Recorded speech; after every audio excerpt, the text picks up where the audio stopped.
2025 में भारत की सैन्य ताकत में एक बार फिर इजाफा होने जा रहा है। 2025 में रूस भारत को S-400 एयर डिफेंस सिस्टम की एक और खेप देगा। रूस और भारत के बीच साल 2019 में S-400 एयर डिफेंस सिस्टम की डील हुई थी। इस डील के तहत रूस अब तक भारत को S-400 की 3 यूनिट सौंप चुका है, लेकिन 2025 में अब रूस 2 यूनिट और सौंपेगा। दरअसल LAC पर चीन तेजी से बुनियादी ढांचे को बढ़ा रहा है, जिसके जवाब में भारत भी तेजी से निर्माण में जुटा है। S-400 एक ऐसा एयर डिफेंस सिस्टम है जो हवा में ही दुश्मन की मिसाइल को नष्ट कर सकता है।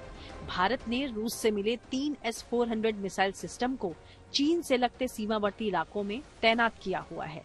ऐसा करने से भारत के बॉर्डर पर सैन्य ताकत को मजबूती मिली है।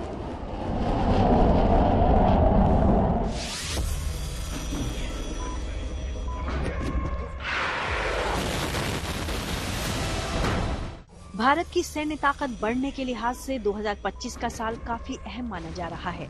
2025 में भारत की नेक्स्ट जनरेशन क्रूज मिसाइल क्षमता में इजाफा होने जा रहा है। दरअसल भारत 2025 के आखिर तक रूस के साथ BrahMos NG Indo Russian cruise missile की फ्लाइट टेस्टिंग शुरू करने जा रहा है। फ्लाइट टेस्ट के लिए नए ब्रह्मोस NG रॉकेट के सैंपल इकट्ठा किए जाएंगे और इसकी लॉन्चिंग 2025 के आखिर में होगी। ब्रह्मोस भारत की ताकतवर मिसाइल्स में से एक है और भारतीय सेना लंबे समय से इसका इस्तेमाल भी कर रही है। इसका नाम भारत की ब्रह्मपुत्र नदी और रूस की मोस्कवा नदी से जुड़कर बना है। ब्रह्मोस को भारत और रूस ने मिलकर विकसित किया है। भारत चीन और पाकिस्तान के खतरे को देखते हुए रॉकेट के कॉम्पैक्ट संस्करण को विकसित करने की दिशा में काम कर रहा है। अब भारत और रूस ने मिलकर ब्रह्मोस NG पर काम शुरू कर दिया है।